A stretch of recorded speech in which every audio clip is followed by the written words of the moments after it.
right, someone's forgotten to close the door. Can you spot the puppy on the floor? Where's he at? That's him. So I started thinking about foster care probably about 12 years ago. I always thought I would do it when I was married and had a family, and that never happened. And so about a year or so ago, I really started actively praying over what was going to happen in my life and where God was calling me to go. And foster care became a revolving topic. I finally just continued to pray about it and felt the Lord leading me to foster care and become a foster parent. My goal was adoption. I wanted to be an adoptive parent. The foster to adopt idea was kind of where I was at. And one of the first things they talk about in classes are, if you want to adopt, this is not where you're supposed to be.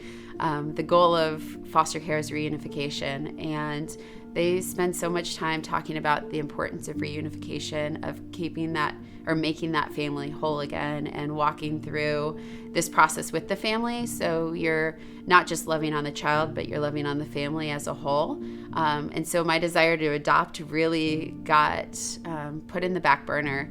And I changed my goal to, I want to be able to love these families. I want to be able to help give a child a safe home and a loving home until their family was able to. I was licensed on June 2nd at around 5:30. I got the official congratulations. And then at about an hour later, I got the call saying that we have a child. Will you take her? And Lee showed up at my door at 9:30 that night. She was really nervous and really scared. She seemed like she was quite quiet, but immediately took to me, wouldn't let anybody else hold her, wanted to sit with me, sat really quiet, and we just got to know each other a little bit that night. I got the call Monday that the court had ordered an immediate, within 24-hour visit with the family. So that was my first step into co-parenting. And we met at a Chick-fil-A, and mom, dad, grandma, and grandpa all showed up to see Lee, and they were wonderful. They were obviously in love with their child. They cared about her. They didn't put me in a weird situation. They were actually really grateful that I was taking care of her and loving her, and that she was in a good spot. Unfortunately, while the point of foster care is reunification, if the family is unable to fulfill their case plan, sometimes it does go to adoption. So the court was going to have a trial to remove rights. Mom and dad were fighting it. They didn't want their rights removed. They do love their child, and although they haven't fulfilled their case plan, they didn't want to willingly walk away from her and say somebody else can have her without having any say or knowledge of what that was going to be like. So I was subpoenaed to actually go and testify on just simply how Lee's life is and how she's doing and how the visits have been going since I was supervising. I was really nervous. I didn't want to speak poorly of the family.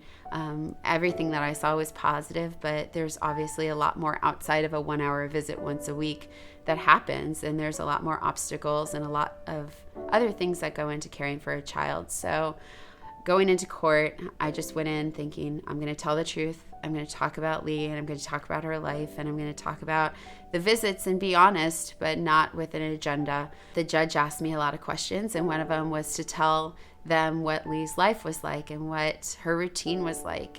And throughout my testimony, mom and dad started to get really emotional. After I finished testifying, they actually called for a recess, and mom and dad decided that they wanted to sign their rights over. I got to have a one-on-one conversation with mom where she really said, I wish I could give Lee the life that you have been able to give her, but the obstacles that I have in my life I haven't overcome yet, and so I want you to be able to do that.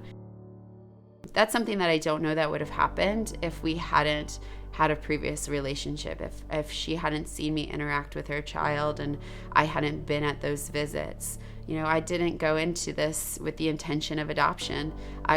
Even that day in court, I was really nervous about, the family having to give up their rights and or potentially be having their rights removed. That was a really hard thing to take and to accept.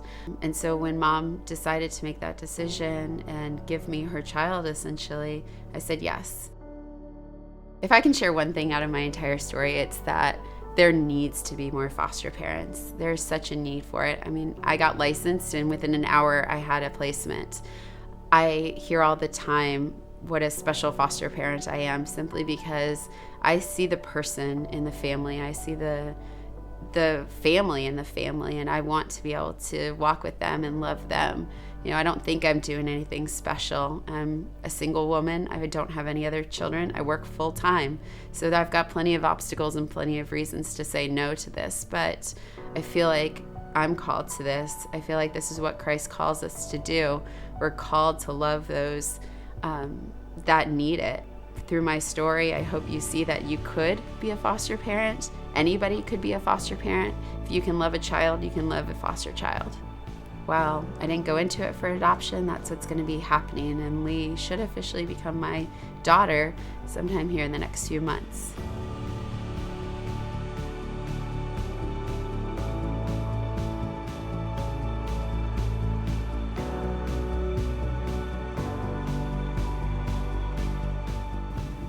She's awesome, and I mean, why would you not want to? She's been with me for months, and she's wonderful, and I love her, and I pooped. And, I just want to be her mom. So.